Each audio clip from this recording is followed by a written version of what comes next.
Spy Smasher isn't a character I remember all that much growing up. He was such a relic of World War II that even his fairly well-designed costume couldn't lead him to any long-term following, and he is a character rarely brought up by DC these days. With his Golden Age comics so rarely reprinted, I could probably count the number of Spy Smasher stories I've read on one hand. And I think the story I did read was the first appearance on some Comicsology Golden Age compilation. Those are always interesting, by the way. But you can read a lot of his stuff free online, since the issues are largely in the public domain these days.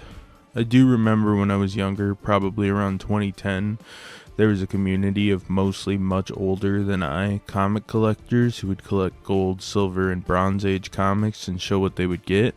And I don't know if these people were Jordan Belmont or just had a crippling addiction to comic books, but some of these dudes spent hundreds or thousands per month on comic books. Of course, I threw my hat in the ring a bit, collecting old issues, primarily dirt poor condition or coverless stuff like the first Batgirl, Aquaman 1, the first Mary Marvel, Moon Knight, Darkseid, and more being some of my gems.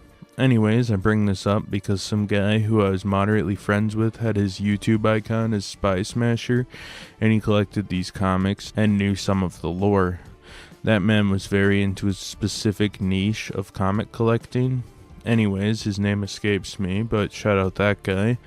But that is largely how I know anything of this lost to time character. Spy Smasher was another Republic serial, again based on a Fawcett Comics character, as Captain Marvel was before. Spy Smasher, not too dissimilar to superhero films of today, was pretty expensive, being Republic's most expensive serial of 1942. The film, like Captain Marvel, would be directed by William Whitney, and would be one of fucking 5 movies that he'd direct that year. They had him working around the clock, apparently. Spy Smasher, or Alan Armstrong, is a masked spy vigilante that works undercover to foil schemes.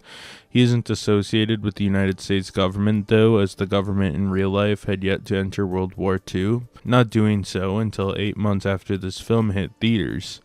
That isn't that important, but Alan has found some Nazi activity in France and is set to be executed, but manages to escape, fleeing back to the United States. Anyways, Alan faked his death and returns to meet his twin brother Jack, who was like, "Damn, I thought you died, bro." Anyways, a super Nazi spy, the Mask, starts meddling around in America, and Spy Smasher intends to stop him. The Mask has all kind of schemes. In one, he plans to flood America's economy with fake money, crashing the GDP and causing massive inflation. Imagine how fucked up it would be if the American people had to pay $2.75 for a McChicken or even $7 for a Taco Bell $5 meal box. He also tries some good old sabotage, so on and so on. Jack, Alan's brother, while pretending to be Spy Smasher, falls to his death, and the Germans are blown up by a mine at the end of the film. Spy Smasher first appeared in Whiz Comics 2 from 1940, the same issue that saw Captain Marvel introduced, with the character largely unchanged from the comics. He's a guy who fights evil spies, pretty simple. He remained largely unchanged, though Jack Armstrong, his twin brother, was 100% made up for this film. His love interest from the comics, Eve Corby, was for some reason matched up with Jack instead. The Mask also originated in Whiz Comics number 2 and was one of Spy Smasher's primary villains. The only reason this is somewhat odd is, as you'll soon notice, these serials never really use villains from the comics, opting to make their own typically. His story is similar to the film, being a guy who keeps butting heads with Spy Smasher and is an evil Nazi man. In the comic, the Mask is a man of many disguises, much like the master of disguise himself. Open sesame! Open sesame! Alan Armstrong is Spy Smasher. Much like Captain Marvel in his film serial, the character isn't really that deep. He faked his death as a means of becoming anonymous and returns to America to meet with his twin brother. He hates Nazis and the Axis, and despite America dodging war, Spy Smasher would join the war effort in his own way.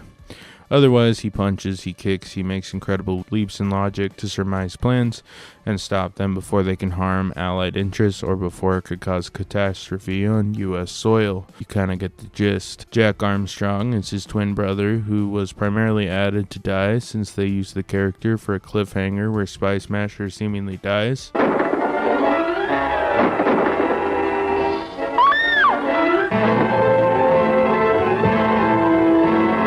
I'm not Spy Smasher, Eve.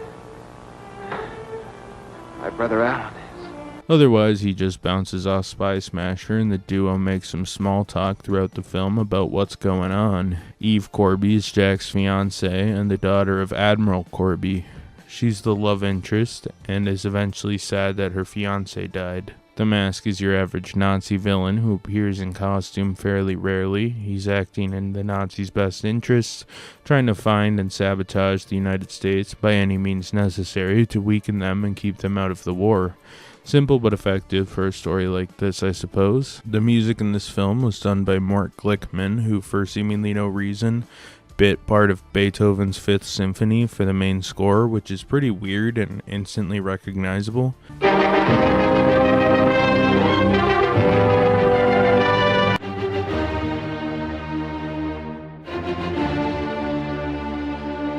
Even if you don't know the song, if you hear it, you'd probably recognize it. Otherwise, the music is just ambient violins and whatnot, as all of these are. Edward Todd and Tony Martinelli edited this project, and the editing is good enough. Still pretty static, as was common for the era, but it hits a pretty nice pace over its 12 parts, and despite being over 3 hours long, keeps your attention pretty well, so I managed to sit through it in one sitting without the film being a total drag to watch. Cinematography was done by Reggie Lanning, who at the time was doing 10 or more projects a year, and it is shot competently, but as I will reiterate with all these film serials, they really just set down the camera and let stuff unfold as it would unfold. Dollies, handhelds, and more were impossible at the time due to the lack of technology, and they were also not super practical given the fact that filmmakers would need to do more setups, and that was time they didn't really have filming these serials. Hence the action and fight scenes being very static and not as dramatic or exciting as your modern action film. You may start noticing suited white dudes are often the villains in these films, and that plays extra here since the mask is rarely actually behind a mask. And as with a lot of these films, hired henchmen are just dudes in suits that the hero in question beats down. This is pretty standard for the era, so it's not really a complaint. Hell, even the costume henchman of the comics is more of a relic of the Silver Age of the comics, with most dudes up till and a bit through then just being random suited men. The stunts in this film look super dangerous too often. Characters will just climb a 30-foot set that's clearly held together with thin plywood and painted to look like something else. It almost gives me vertigo to watch. Yeah, it's not some calculated pyrotechnics, and there isn't Tom Cruise climbing the world's tallest building or something, but the fact that they're so slapdash is almost worse. A planned car jump with a professional driver who's rehearsed the jump, a team of engineers to design the ramps, and physicists to let the driver know what he needs to do, and sometimes the cars are even remote controlled, is a hell of a lot safer than a dude fumbling around a plywood set 35 feet over concrete in a sweaty leather costume that he can barely see out of. The film has more superhero action than Captain Marvel, which is nice, but a concise, overarching narrative beyond foiling the Mask's various schemes is not here, making it even less to invest in than the admittedly shallow-plotted Captain Marvel, which is a bit of a mixed blessing.